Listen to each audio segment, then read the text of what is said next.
and welcome along to this edition of SportsView on learnmedia.tv. The usual email, info@learnmedia.tv. Press the red button on the right hand side to subscribe to our channel and share and we'd like to share the program as well with your friends if you follow my drift and build up the number of subscribers. Anyway, welcome Martin Waters. Hi Pat, how are you? Welcome Chris. How are you doing, Pat? Martin? Now, we're going to start off with soccer, and we might get to the other things as well, but obviously over the weekend across the water in the Premiership, Arsenal, Chelsea, Newcastle, Everton, West Ham, Man City all won, and Liverpool drew 3-3 with Brighton, and England, we're looking back, maybe we might have mentioned England and Germany in that Nations League match during the week as well, if anybody saw it. Chris Smalling is doing well. My son happened to be in Italy there a couple of weeks ago, and he saw Chris Smalling playing with Roma, and he was about 12 feet away from the wonderful Jose as well, so he was got a photograph and all, but anyway, Shinsuke level. And in Roma, Roma of course beat Inter Milan over the weekend. Chris Smalling got the winner now. And but we'll start the way. Martin, did you see the match, the derby first between Man City and Man United? Unfortunately, yes. Yeah. And it was like, I suppose it was like men against boys for the first 45 minutes, and the second 45 minutes was more like a kind of a challenge match. What I couldn't get over is the fact that Manchester United had 5 attacking players starting away to Man City. If ever there was a time to probably start a person you signed as a defensive midfield player, yesterday was probably the day with Casemiro. So I was kind of baffled at the start that they were playing Eriksen and Fernandes against De Bruyne and his fellow cohorts of Manchester City midfielders. Yeah. And from the get-go, they were just totally overrun in midfield. The full-backs, were totally exposed. Dalot was yellow carded after 2 minutes.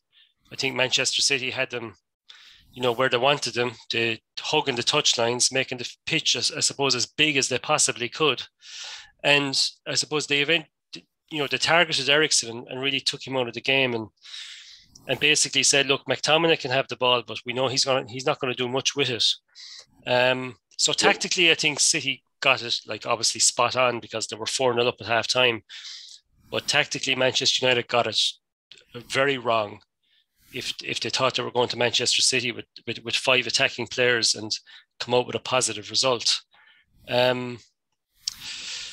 Why Casemiro wasn't used, I'm not sure. It seems very odd to me. I don't understand how he couldn't be fit, if that's the excuse, because he was starting for Real Madrid before he actually signed for Manchester United, and he was playing football. And he also has been playing with Brazil. And then, of course, you have the whole scenario around Ronaldo, and 5 subs came on yesterday, and he wasn't one of them. And I think Roy Keane spoke about it after the game. What is going on? Yeah, but Chris, did you see the match? I did, yeah. I sat down and watched a lot of it. In fairness to Ten Hag, they were 4-0 down at half-time. I didn't see any point in bringing on Ronaldo myself in the second half. No point whatever. I know what you think, Chris. If you're not going to play him at the beginning against Man City, then what is the point him being there? You know what I mean? Keane, I saw the video this evening where Roy Keane, I think he's 100% right what he said, that, for a manager to come out and says, we didn't play him because I have more respect for his great career. What does that mean? The old saying is you're as good as your last game. So, what is he trying to protect him? What's he trying to protect him from? Protect him? The reason for not playing him doesn't make sense. They were absolutely clueless as Martin says, from the minute that yellow card was made in the first 5 minutes. Man City just went straight down that left wing at all times, and that's where they got. I'm trying to think. They got 1, 2, They probably got 5 goals from the left wing. That's got, except for the De Bruyne cross for Haaland second. So 5 of the 6 goals came from the left wing. Now, the first thing you do, if you ask me, is if you're 1-0 down or 2-0 down, and your defender is on a yellow card so early in the game, what do? You take him off. You take him off. You absolutely take him off to save yourself going down to 11 men. Because effectively, they were playing with 10 men from that moment onward because the guy was afraid to put in a tackle. So they were 10 men. They're effectively 10 men. So they were carrying passengers at that stage. And then, the idea about playing Ronaldo and bringing him back was for him to instill confidence in the younger players. Yeah. Well, when the team was struggling at 4-0 down, it would have been better to bring him on and show some kind of steel, some kind of leadership that was clearly missing from that first 45 minutes. So I clearly don't understand what the manager was thinking by saying I'm protecting his legacy. And you're only as good as your last game in this sport. Martin, you probably agree with that. Would you think he should have brought on Ronaldo? Like there is a good case for bringing him on. Like maybe even so Rashford is returning from injury. There probably is a better case for actually yesterday to start him as more of a psychological move than anything else. To actually start him against City and play Casemiro. I'm still baffled why he isn't starting for Manchester United. I don't quite get it. Why he's not getting game time over McTominay. And people tell me McTominay is playing well, but you're talking about a Scottish international against a player that how many Champions Leagues has this guy won? And remember last year in Real Madrid's run to the final, how vital he was in those games, particularly against Manchester City and against Liverpool, where he played that holding role and Real Madrid played on the counter-attack. Now, if ever there's a match to play a counter-attacking style of football, it's against Manchester City away from, there's no doubt about it. Yeah. Yes, yesterday Manchester United play like Eriksen and Fernandes, who to me are very, very similar style players in your midfield. And they just got ran around the place. Like they were just one pass took them, the whole lot of them out of the game. And City, no better exponents of finding space on a pitch. And within 1 or 2 passes, United were ripped to shreds. And the two centre halves were absolutely, totally exposed then, because to me, they played with fear. Like they gave Haaland 5 yards, 6 yards, just in case he made a run. They wouldn't have the pace to keep up with him. They sat deep. It just was a disaster. And did anyone of you see the England-Germany match during the week in the nation? I did, yeah. And I think the malaise in Man United, I'm not blaming all Man United's atmosphere on Harry Maguire himself. He's lost form, but the man has no confidence. I saw that match on Wednesday night. I mean, what did you think of it, Chris, his performance? Well, look, on a human level, right? On a human level, I mean, I don't think I would be worried about his confidence. I'd be worried about his mentality, because I think he has gone through the absolute ringer, and I think the abuse that he's getting on social media. I mean, do people not learn what's happened to other people that can't take it and see what happens? You know what I mean? I mean, that's fair. The only cushion he would have would be that he's earning vast sums of money while the people who abuse him aren't.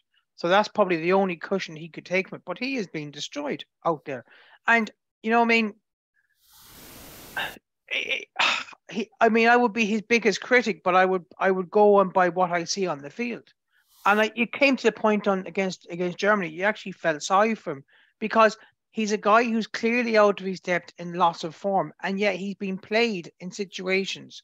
Well, he's been played, right? When he needs to be, somebody needs to take him aside and says, we're going to give you a bit of a break here, because he's clearly not able for it. Surely there's a question mark for the English manager as well. For what is he looking at? But it's too late now. It's too late. It's what 6 weeks to the World Cup. It's too late. Yeah. Too late. They've no more international. They've no more internationals until the World Cup starts. So it's too late now. He's made his bed. He has to lie in it, and that's the problem he's got. So the issue is now is that somebody, you know what? He may go to the World Cup. Harry Maguire. He may play 1 or 2 matches, but what's happening is that the long-term damage to his mental health is because basically he's been put in situations that I've seen it happen in other sports where basically some guys just need to be taken aside and says, look, go back and take a break, take a holiday, go training, do whatever you have to do, get yourself right. But you just sometimes have to take these guys out of the firing line. And what's happening is that he's now cannon fodder for everything in life. And what do you think, Martin? Did you see that England-Germany match? I only saw highlights, so like obviously there was a lot of analysis on his performance and scenarios where he stepped out of the defensive line when he probably didn't need to. Yeah. And it resulted in one of the German goals and things like that. But like it's not so long ago where John Stones went through a similar scenario at Manchester City where he just had a total loss of form, wasn't playing well, was making howlers of mistakes. And in fairness to Guardiola, he took him out of the team. Yeah. And he took him out of the team for a long time. No, I'm not sure during that time how many appearances he made for England. But Guardiola did kind of look after him, try to build his confidence back up, and brought him back when the time was right. So, United definitely need to do that with Maguire because his confidence is totally shot. And I suppose at the moment they can because they have 3 to 4 centre backs there. But it is tough to see somebody go through a time like that, or and like social media, it doesn't help. I agree. That his mental health should be the primary focus and of that, because the look on his face to me Wednesday night, or was it whatever night they played in the last Tuesday. I felt Monday night. I got a bit of a shiver myself. I said this man needs to be taken away, as Martin said, and put away. I don't put away, but taken away a while and give him a break. He needs. I tell you what exactly he needs. He looked actually pained. He looked like a guy that didn't really want to be there. Yeah. Right. And he was trying probably too hard. And that's the worst thing you should do when you're playing sport, is try too hard, because that's when the mistakes happen. Yeah. And I mean, it was clear that mistakes were going to happen. The way the match was just too open. It became end to end, especially in the second half. There was like 6 goals in the second half was what it was. All 6 goals came in the second half. It was just end to end. It was just open season, and that's not going to suit the likes of him. He's not got the best pace, right? He doesn't seem to be, he's reading the game. His position is probably poor. You know what I mean? Okay, he's good in the air, but he's a big lad. He should be. You know what I mean? But I just got the feeling with watching you all night that somebody needs to grab him, put an arm around his shoulder and say, look, Harry, you're taking the next 3 or 4 weeks off. Take yourself to Dubai or somewhere for a couple of weeks and come back and then go and train. Because he does need, I think and this is the point I'm making about social media. I mean, when we were all kids, if there was a guy who was a bit of a bully in the playground, right? Yeah. You take him outside and you give him the thrashing that he deserves, right? But the problem is now is that bully doesn't happen anymore. But that bully will continue after school, and you have the kids who would not get the break from like after school, that they go home and do their own thing. Now they're just retreating to the bedroom. Now they listen to reading what's online. And this, I'm just wondering, what does he do when he finishes training? What does he read? What does he do? I hope he has interests. I hope he has other hobbies. Because you'd be afraid that for 16 hours a day, that he's going to just look at his phone and see what people are thinking about him. Yeah, before we leave Man United, I was reading on some of the online sports websites. Ronaldo is strongly linked with one of the top clubs in Saudi Arabia. So there you go. He might finish his career over there in the sun. We don't know. Yeah, just one other thing, Pat. We've got to take into account the international break as well. like Pep Guardiola has been in charge of Manchester City, I think, for around 6 years. Yeah. And, you know, he's built a team and built a system that no matter what he does, who he takes out of the team, how many changes he makes, it rarely affects the end result. It's usually a victory. Yeah. So they're well versed in how to play and, you know, who can play where. So before the game yesterday, everyone was saying the last time that these two sides met, Mahrez had a field day down the right-hand side that he'll definitely be starting. And he wasn't. It was Grealish. So they can make changes. Rodri was out, didn't matter. That's someone right. else to fit in. You know, the centre back was rested, like Diaz. Yeah. You know, so they've just a surplus of talent, where they can chop and change, and the system never changes. And like Ten Hag has been in the job for 6 months. He's trying to embed a system. Yesterday, he probably said, "Look, we'll stick with the system that's won us the last 4 games or 5 games, including the European game, say." And we'll stick with it. And it just backfired yesterday. Maybe it wasn't the time to stick with it, but he needs time. Ten Hag needs time. Well, Martin, I'll be honest with you. You're right when you're saying he needs time, but the biggest problem that you know, there's a certain excuse me, there's a certain phrase called horses for courses. You know, you have to play your team, you know, around the opposition that you're playing. I mean, as you said at the beginning, five forward-thinking players against Man City away from home. I mean, you're only asking for total. It was bananas. Yeah. To be honest with you, park the bus. Park the bus. That's what you do in certain circumstances. Who would have criticised United for getting 1 point against Man City away from home? No, I certainly wouldn't be. It may not. Listen, everyone says they want to be entertained, but you know what? It's all about results at the end of the day, as everyone keeps talking about. No. And the fact of the matter, and there's 2 things I'll just say quickly before we wrap this up. First of all, I have no idea why Man United have got Eriksen on the team. I don't know. I don't know why they bought him. And the second thing I would say is that for £100 million, I'm surprised that Man City have invested so much in a one-footed player in Jack Grealish, who is clearly on the wrong side of the pitch. Well, also, as we're on the Premiership, Liverpool drew 3-3 with Brighton. Now, their next 2 games in the Premiership are with Arsenal and Man City. They have 10 points from 7 matches. Out of 21 points, they have 10. If they wind up with 10 points after 9 matches, I really think there's a question mark of some. I think we can't underestimate the tremendous loss, in my opinion, of Mane. Yeah. I mean, he's been a huge loss. What do you think, Martin? Would you agree with that? He has been a loss, but remember, like, he's played. Where did he play? Wide on the left. Like their issues to me are in midfield, and they've no legs. The legs have gone. They're gone. You know, the legs have gone, and you know, Klopp got plenty of plaudits for his signings in relation to Salah and so on over the years, but his signings of late have not been good. No. And you know, he's brought in guys to cover that midfield like Keita and others, and it hasn't worked. They haven't succeeded. So they are in trouble because they're still relying on the likes of Henderson, Milner, you know, who were all the wrong side of 30.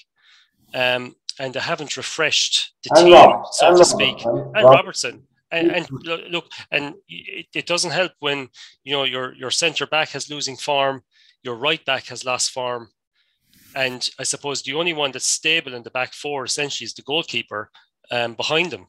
Yeah. So like Van Dijk has lost a bit of pace. Well, he's lost form, and I suppose, look, the longer he and Matip maybe play together, the better that will get. But it doesn't help when you're 2 fullbacks. One is, I'm not sure what's wrong with Robertson, whether he's injured or it's just a loss of form and he's been kept out of the side. But Trent is definitely out of form, and he is not defending in any shape or form. He's not a defender. Well, he never was a defender. Let's be fair. It's easy to be a good defender when you've got a great centre back pairing and all that. But let's be fair about it. Liverpool's legs are spent, and they play a type of game which is a young man's game, and they have been on the road constantly for the last 4 or 5 years, right? And they are just gone. They're knackered. Their legs are gone, and what they need now is they need fresh legs. They need more boots in the ground, and they're not going to get it until January at the best, maybe next year. This was always going to be a difficult season for Liverpool. It always was going to be a difficult season because of the World Cup and all that. You're right. And because they're the ones that are, will be affected by that because they don't have a strong squad. They never have had a strong squad. And it's clear. I mean, for Liverpool will actually hope that Alexander does not go to the World Cup, or if he does, he doesn't play because it might give him a bit of a rest. But he's not a great defender. He reminds me a bit like Ashley Cole was in a way a great attacking forward, full back, but can be fairly suspect at times. Now he was a decent defender. Don't get me wrong, but you cannot compare the likes of Alexander as Trent Alexander-Arnold as a defender to like most of the fullbacks out there. I mean, he's not in that class. Good player, but he's more of a midfield. He should be suited to midfield than as a defender. And he's. I mean, if you look at the match against Brighton the other day, he was culpable for 2 of those goals. He was basically gone. I mean, he was out of position. Played guy on side for 2 of those goals, and you know what? Liverpool will struggle this year. I mean, as Pat says, they may not get any extra points in the next 2 games. Exactly, and Brighton are a decent team. Of course, Martin, they'll have time for redemption during the week. Liverpool, that is, they're playing Rangers in Anfield in the tricky game. Tricky game, I would say, Martin. I would say I agree too. I think it is a tricky game. Like on paper, like you might say it's not, but with Liverpool's current form, like Rangers have nothing to lose. Everybody expects them to get a hiding, so they've absolutely nothing to lose. And this is essentially it's a cup match. It's a cup game, exactly. It's a cup match. And here's the thing: you see, I think it's the first match on in Liverpool. Yeah, you're going to get. Yeah, it's okay. So you're going to get 7,000 to 10,000 screaming mad Rangers fans roaring at them, and those players will play for that. Okay, as I said, they've nothing to lose. They will give it one hell. And I tell you what, if Liverpool haven't run this year, they'll be forced to run because Rangers will just go hammer and tongs. SportsView is the programme here on nearmedia.tv. Tell all your friends about us. Press the red button on the right hand side to subscribe to our channel, and tell your friends to share as well. And thank you for all the likes up to now. You're with Martin Waters, Chris Price and myself on Monday the 3rd of October. My goodness me, lads, it's almost that C word we'll be using very soon with an S at the end of it. It's Christmas, just in case people get offended. There are many people waiting to be offended, as we know, in this world today. But we won't join in that for another while. Rugby, Munster got their first win in the home of Munster Rugby down in Musgrave Park in Cork over the weekend. And Leinster beat Ulster in a cracking match, and Connacht were beaten. But did anyone see the rugby over the weekend? Saw Munster on Saturday night. My God. If that's the product, lads, there'll be less going to the matches in future, because I thought it was they've got. If you think Man United got problems, I think Munster have serious problems. They have. They've got a discipline problem. I think what's his name? Peter. Trying to think of his surname now. O'Mahony. Peter O'Mahony let himself down badly on Saturday. I think the fact they scored 3 tries in 20 odd minutes and didn't score again for the last 60 minutes was, I think, it was criminal for that, playing against a team like that. And another thing which I think cropped up was the amount of time that was wasted with the TMO decisions. I mean, I'm no expert in refereeing, but by God, I got them away quicker than he did. I know. And I just thought, and it was alluded to afterwards that it's killing to have over 2 hours of a match now. You'll be only heading for the exit doors for 15 minutes ago. That's what it's going to be like. You see this all, Martin? Just any of the match? Yeah, I did, and it was just a continuation of the previous 2 games where it looks very disjointed, and it's it's like as if it's a team that's trying to play a brand of rugby that they haven't been coached on how to play it. So they're not a forward, like up the jumper team. They're trying to expand more, but yet they're not set up to do so. When you compare them to the likes of Leinster, obviously, it's like chalk and cheese. There's no difference between the slickness of Leinster and Munster's disjointed attempts. So it's kind of baffling. And the one word that I hear from Munster Rugby over the last number of years is this thing called continuity. So whenever they change coach, they change on the principles of continuity. Which is rubbish. Which is absolute garbage. Yeah, garbage is right. Absolute garbage is right. How can change be continuity? So it's basically complete opposite of continuity. Exactly. I was counting over the weekend. There might be more now. Forgive me if I have my figures wrong. There's 22 of a backroom staff in the professional. These lads, remember, these are professional players. They don't do anything else, only play rugby or try to. Richard Roundtree, I mean, where would he get a job if he didn't get the Munster job? Nowhere. The Lions, maybe. I'll go with it. But he's been there before, Pat. He's been on the Lions tours before. He was the coach for the front row coach for the England for like 6-8 years. Yeah. That's it. Yeah. Do your homework, Pat. You might find out a few things. I know. Yeah. I only have a passing interest because of this program, but I think it's sad to say because I was at the conference in Tone Park and I had a good chance to walk around the whole building. If you follow my drift, the facilities are superb inside around the place, and the setup really good. But it's so sad that the team is not going anywhere. They've lost one of the backroom team, from what I've been told. Huh? They've lost one of the backroom team. Have they? Yes. The girl. Oh, I'm sorry, that's not the right thing to say. The woman who has been the absolute mastermind in the psychological warfare with Limerick and Munster. She has stepped away. Caroline Curd. She stepped away. Yes, you're right. And I think that is, and my feeling is that it was her decision to go, but it was how would I say that it was something that she thought that maybe I'm wasting my time here because there seems to be an awful lot of kind of stuff going on in the back from what I believe, and from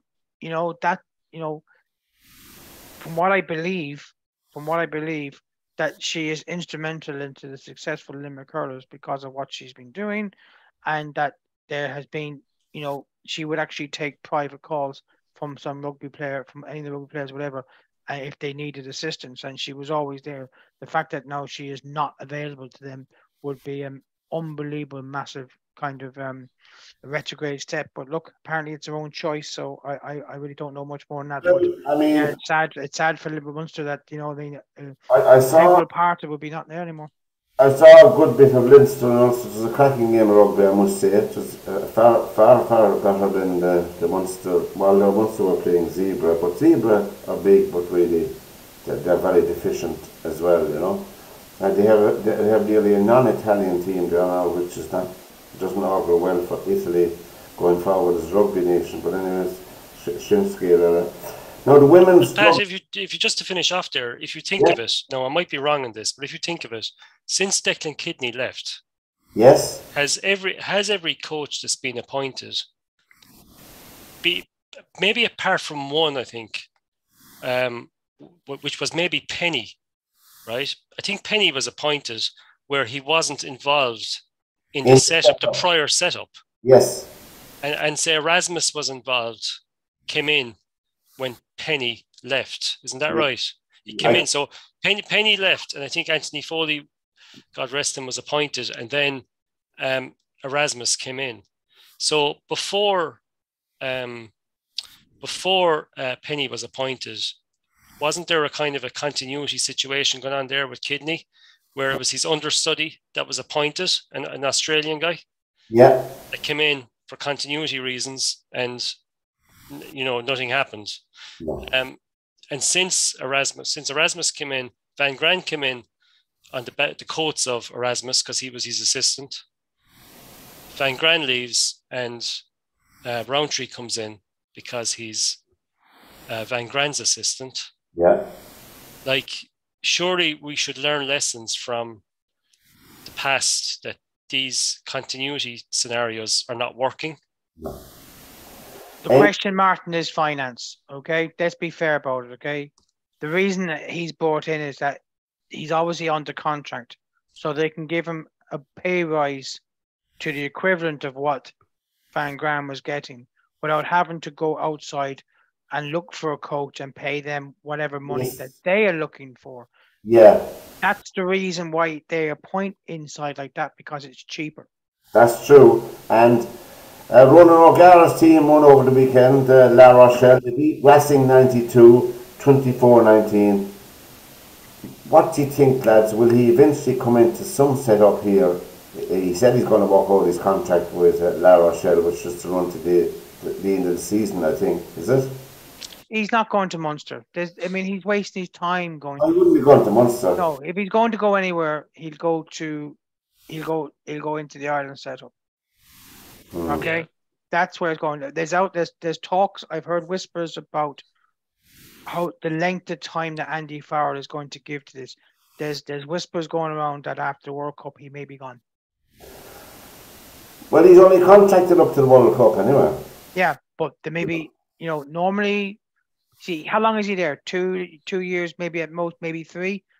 That's not a lot for international management these days. Yeah, but isn't he involved in the setup for a while? But I'm talking about coach. No, but wasn't he involved in Leinster, was he? No. Well, he was involved with Ireland, though. He was involved with Ireland.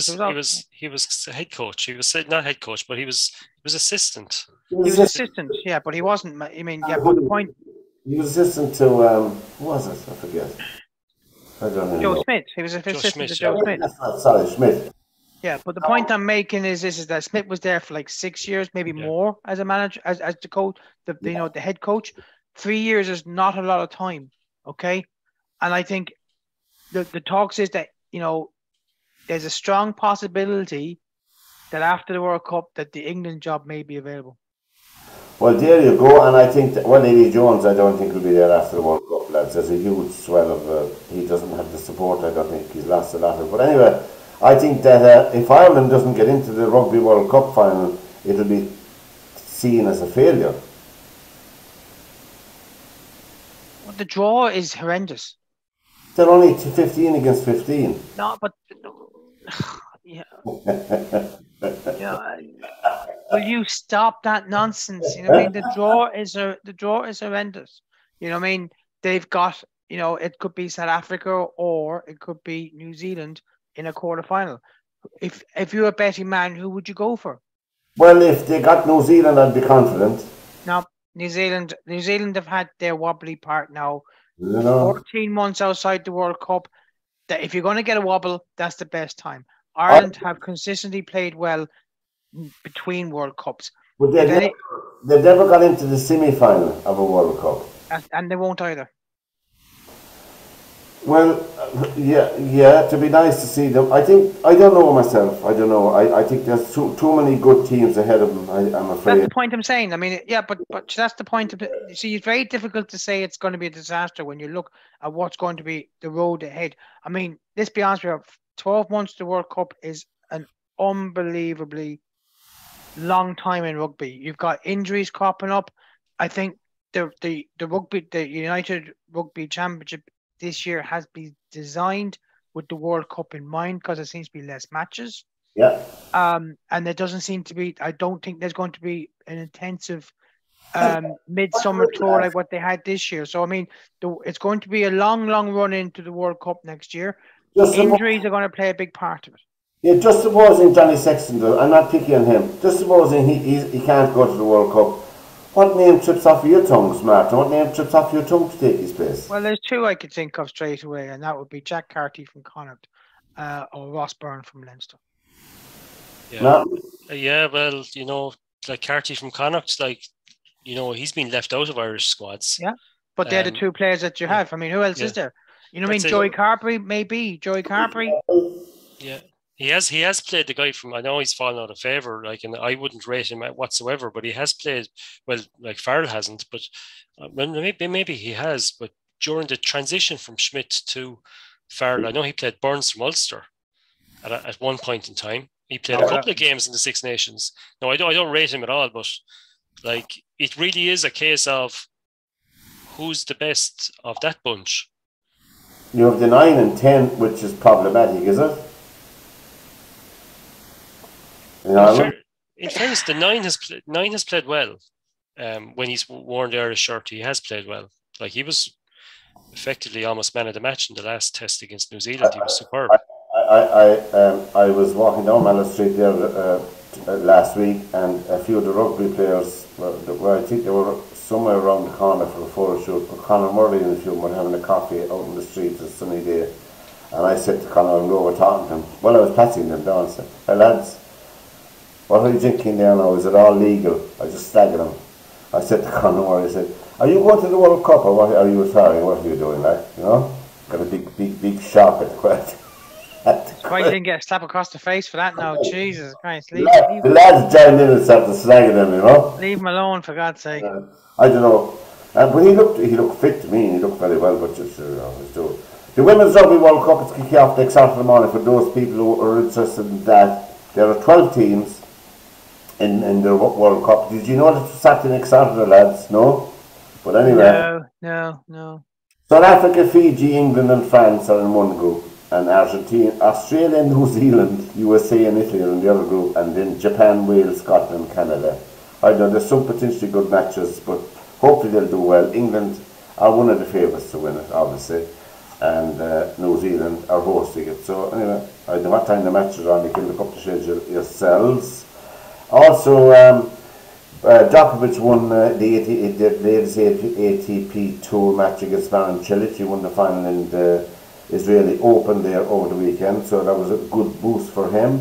Also, the British Open snooker was on the few days. I know they only dip into it. Ronnie O'Sullivan was beaten in the first round of it, Unsbacher, which he beat him a couple of years ago as well.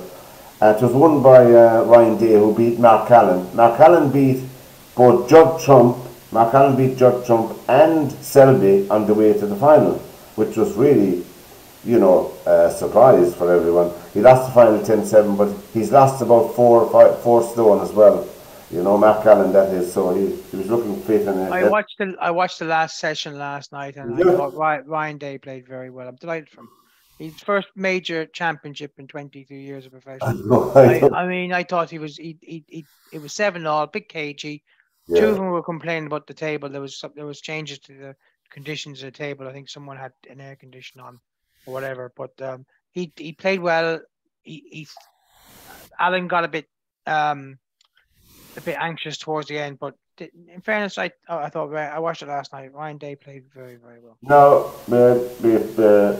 I see we have maybe 5 or 10 more minutes, but he played from 1972 to 1991. His playing career. He had 5 Dublin championships, 3 Leinster senior medals, and 1 All-Ireland senior club medal. He had 9 Leinsters with the Dublin team, 4 All-Ireland medals, 2 National Football Leagues, 2 All-Stars, and a plethora of underage as well. I'm talking, of course, of Brian Mullins, who passed away over the weekend at a very, very young age of 68. Really, very, very sad. School teacher, I think, was a profession, but he was, when Roy Keane wasn't popular, he's referred back as the Roy Keane of Dublin football. When in trouble, Brian Mullins was your go-to guy. Martin, did you see him playing? I never saw him I was too young. I do remember seeing footage of him play, especially against Kerry in matches where he was kind of matching up against Jack O'Shea. So you obviously had an epic centre field battle between those 2 guys, because Mullins seems to be, even though he was young, he seemed to be the heartbeat of that Dublin team, and almost the leader when he was only maybe 22, 23 years of age. That's all, yeah. I think somebody was mentioning on radio the other day when the news broke that he passed away, that he actually was a very accomplished rugby player. He played with Leinster schools. He was a very accomplished cricketer. So he was kind of one of these guys that no matter what he threw his hand to, he was top class. And they were saying that when he came into Dublin, he came into a Dublin team that were, he was surrounded by well-established players, you know, guys that had been there, done that, bought a T-shirt, but yet he, when it came to the crunch after maybe a season or two being involved, he was the guy that was leading the team, and he was the captain. You know, and that says a lot about the guy. You, Jimmy Keaveney, Tony Anho, and all those people who had been knocking around for a while, you know. Jimmy was persuaded to come out of retirement, as we know, but I think he was the nemesis if you talk Donny Kerry, like, he was the one flying the ointment for those Kerry teams, you know, because there's a great story about Jimmy Keaveney in '74. Yeah. Kevin Heffernan had to basically coax him out of retirement. Yeah. He says, look, I'm too old for this game. He says, no, we need you back. We're going to build. We're going to build. So apparently the first match in the National League was against Kilkenny and Nolan Park. Go away. And the story was that as the bus was coming into Kilkenny, there was thousands of supporters heading towards Nolan Park. And Keaveney would turn on to lads, Jesus, lads, the Jacks are back. We're going to get on. Great, what a crowd, what an atmosphere is going to be at the match. So anyway, they get into the dressing room, they come out to the field, and there's no more than 27 people and a dog at the match.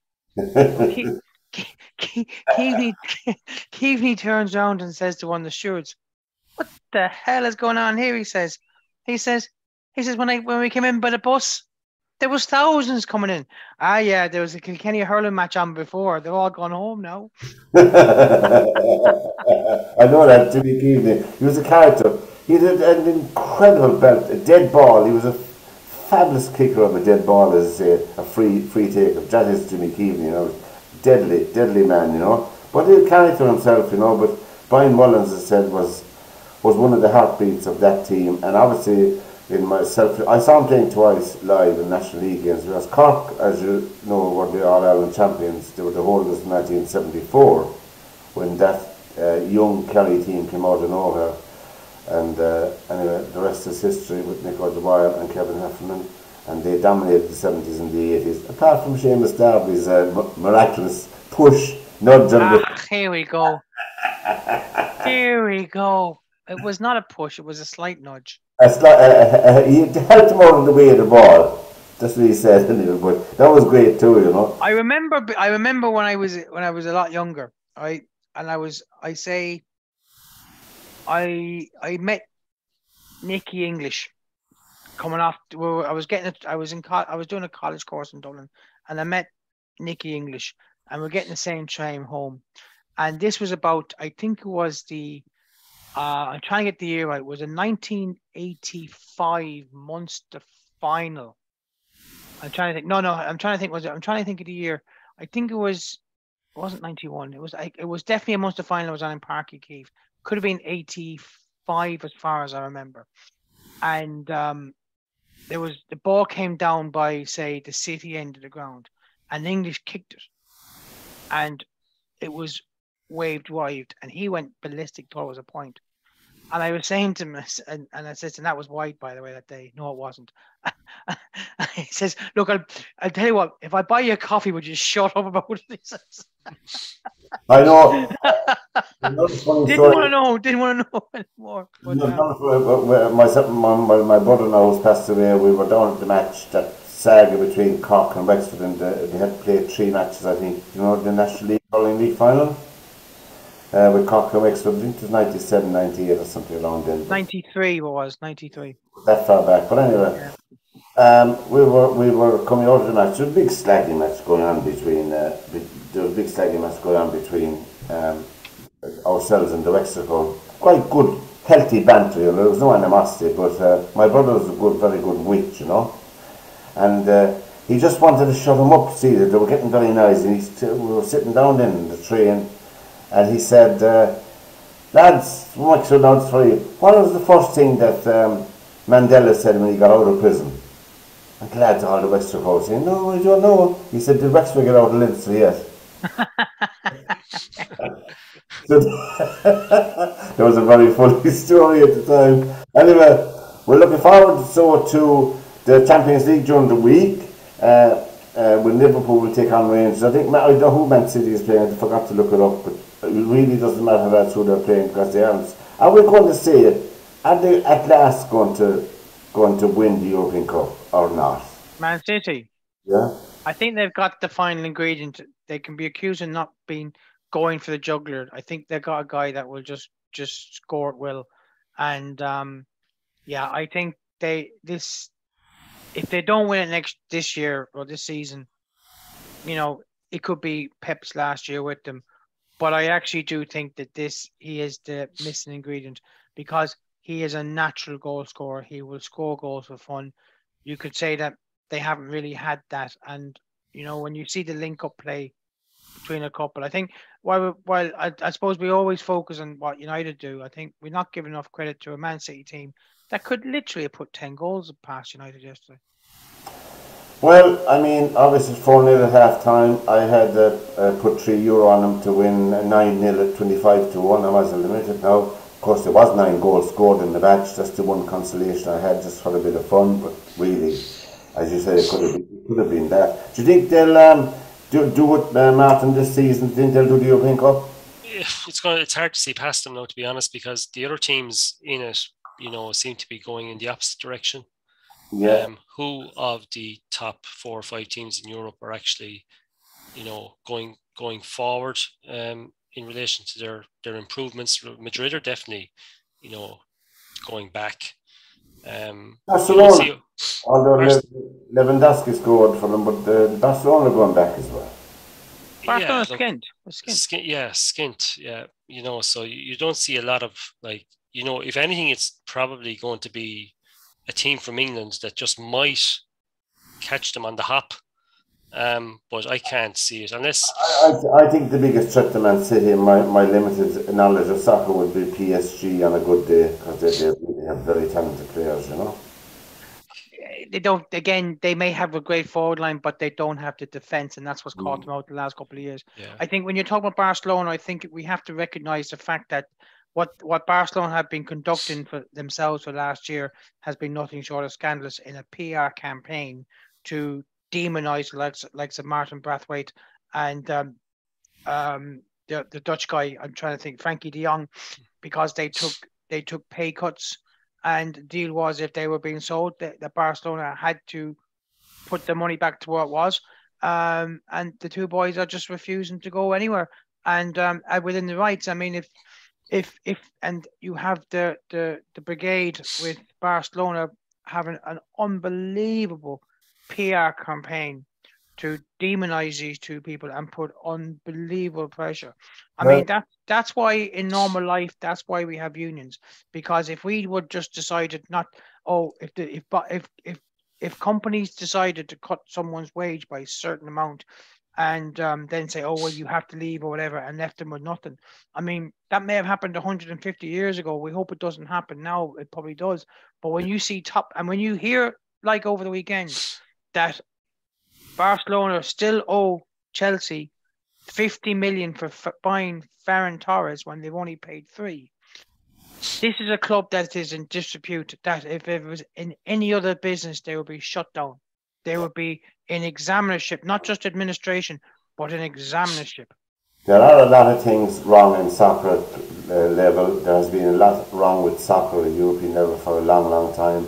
I did think, this is my own opinion, I did think when Septic Blatter, they got rid of him, but I'm afraid the other fella, Infantini, he's proving to be another fly in the ointment, in my opinion anyway, but hopefully it won't turn into another cycling debacle that we had with what's his name, Lance Armstrong, who dominated cycling because of money, and hopefully soccer won't. Although the World Cup final will be on the 18th of December.